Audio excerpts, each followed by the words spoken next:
नहीं है दोस्त। एक बेटा अपने घर गया अपनी माँ के पास, उसने माँ को बोला आज एक दुविधा में हूं माँ। तो माता ने बोला क्या हुआ? बोला बेटा आज एक ऐसा काम करने के लिए बोला गया है जिसमें पैसे तो बहुत है लेकिन मन गवाही नहीं देता। जिसमें पैसे तो बहुत है लेकिन मन गवाही नहीं देता। माँ ने बोला बेटा मैं इतनी पढ़ी लिखी तो हूं नहीं कि तुझे सलाह दे सकूं, लेकिन एक बात तो मैं जानती हूं कि रोज सुबह जब मैं तुझे घर में जगाने आती हूं ना, तो बहुत आराम की नींद सो रहा होता है। कभी ऐसा ना हो कि मैं किसी दिन तुझे जगाने आऊं और तू जागता मिले। बाकी तू समझदार है। मां बोल के चली गई। मां बोल के चली गई और बेटा बोला mama I got my answer. I got my answer. Never in your life कभी अनएथिकल मत होना दोस्त, कभी अनएथिकल मत होना। 13-14 साल हो गए मुझे इस बिजनेस में, और एमएलएम में अनएथिकल क्या होता है? किसी का आदमी तुमने लगा लिया, किसी का स्नैच कर लिया, बहुत सब नाटकबाजी होती है ना। तो कभी भी अनएथिकल एक्टिविटी में इन्वॉल्व मत होना। किसी का पैसा ले लिया, खा लिया, आईडी नहीं लगाया, बहुत सारी एक्टिविटी होती है, उस डिटेल में नहीं जाता मैं। आपने नाम सुना है राजा जनक? बहुत इंपॉर्टेंट चीज समझाता हूं आपको, चलो। सुना है आपने नाम? राजा जनक सीता जी के पिता थे। एक बहुत बड़े ऋषि हुए। आज आपको मैं थोड़ी ज्ञान की बात भी बता देता हूं। सीता जी के पिता राजा जनक थे, वो एक ऋषि के पास बैठे थे। ऋषि का नाम था याज्ञवल्क्य जी।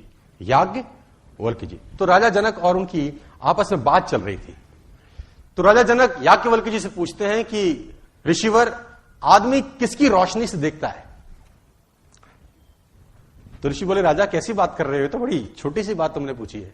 आदमी सूरज की रोशनी से देखता है। तो राजन बोले महाराज अगर सूरज अस्त हो फिर?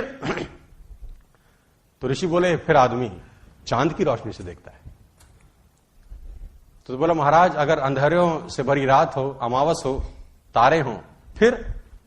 उसने ऋषि ने कहा कि फिर आदमी आवाज की दृष्टि से देखता है। बोला आवाज की दृष्टि? बोला हाँ, तुम किसी वन में भटक जाओ, घनघोर अंधेरा हो, सूरज ना हो, और कहीं दूर से तुम्हें कोई आवाज देके पुकारे, तो तुम वहां जाओगे कि नहीं जाओगे?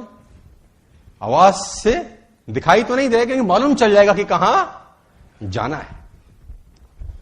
तो फिर बोले अगर कोई आवाज भी ना हो, सूरज भी ना हो, चांद भी ना हो, तारे भी ना हो और आवाज भी ना हो, फिर आदमी किसकी दृष्टि से देखेगा? तो ऋषि ने बोला फिर आदमी आत्मा की नजर से देखेगा, जो कि होती नहीं है। और बड़ी अच्छी लाइन उन्होंने लिखी, मैं आपके लिए लेके आया।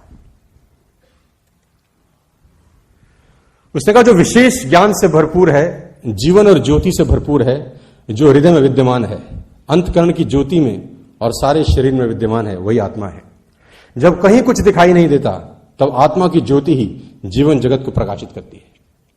जब आपको कहीं से जवाब ना मिले, सवाल ना मिले और परेशान हो कि करना चाहिए कि नहीं, यहां से पूछना, जवाब आपको मिल जाएगा कि एथिकल काम है या अनएथिकल काम।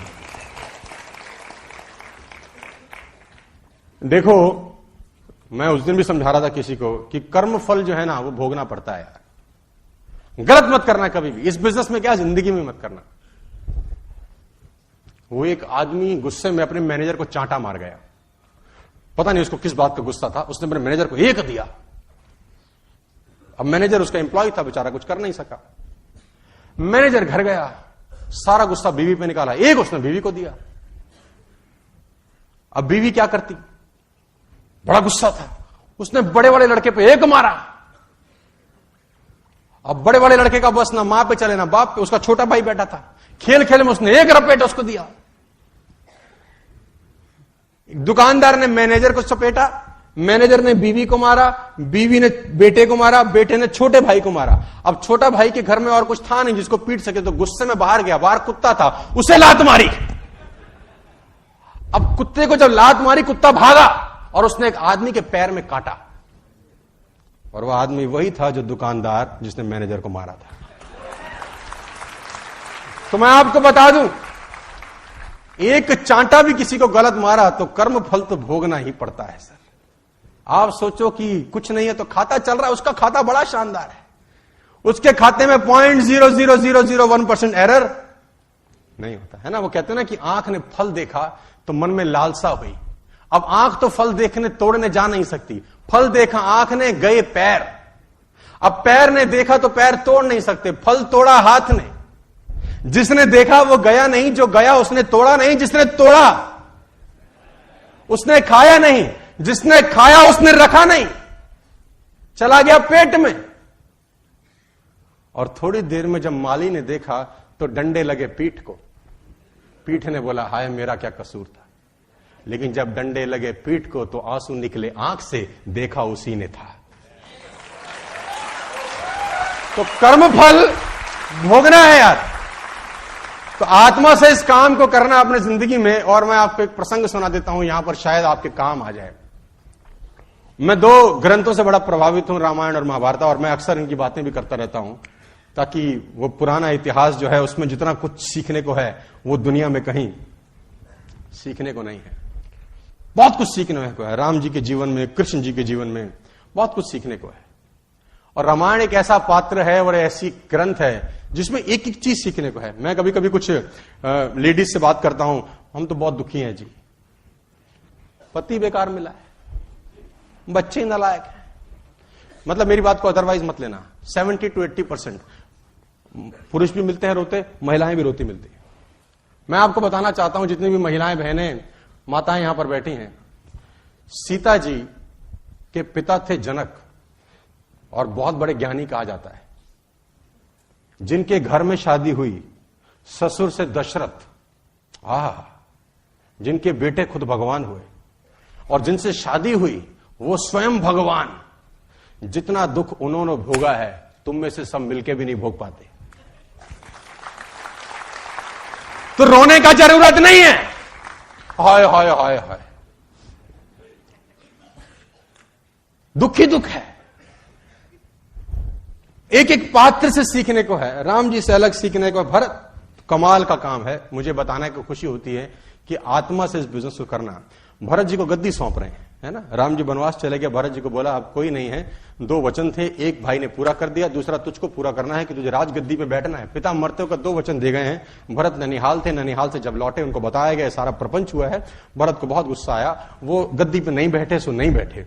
उनको खूब समझाया गया कि तुम्हें गद्दी पे बैठना है, ये पिता की आज्ञा है, पिता की आज्ञा मानना तुम्हारा फर्ज है। बड़े भाई ने भी मानी है तो तुमको भी मान। तो गुरु समझा रहे हैं, तो गुरु ने बोला अगर मैं समझाऊं तो भी नहीं बैठेगा, अगर मैं समझाऊं और मैं आज्ञा दूं तो भी भरत गद्दी पे नहीं बैठोगे।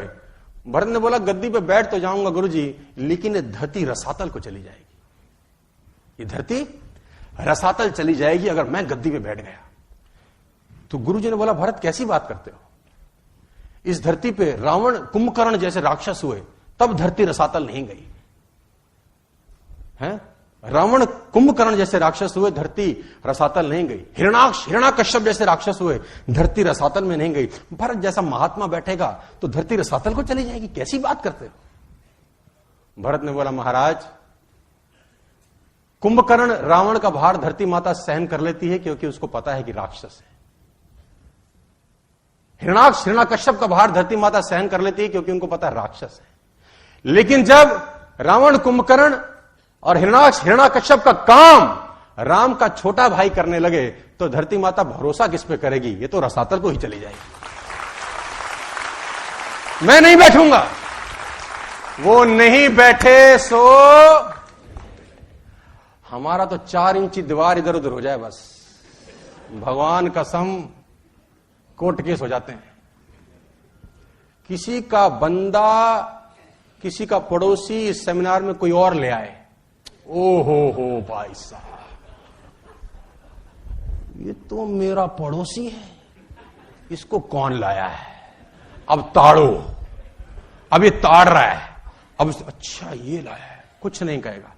शाम को उसके घर चला, उसके साथ आए थे, कैसे, हम भी तो कर रहे हैं, हमारे साथ करो। तेरा बाप लेके गया था उसको, साले सो रहा था 6 महीने से, तेरे को शर्म ना आई, लाया कोई और पंजा कौन मार रहा है, एक आईडी के लिए 500 रुपए के लिए, और राजपाट छोड़े बैठे हैं लोग 500 रुपए की आईडी के लिए। इसीलिए आपकी हमारी चर्चा हमारे जाने के बाद नहीं होगी, युग बीत गए हम उनकी बात कर रहे हैं, यार ऐसा कुछ करके जाना चाहिए। We are not here to earn money my dear friends, we are here to become a better human being. आत्मा से इस बिजनेस को करना, ये तीसरा प्रिंसिपल है इस बिजनेस का। आगे लेके चलता हूं।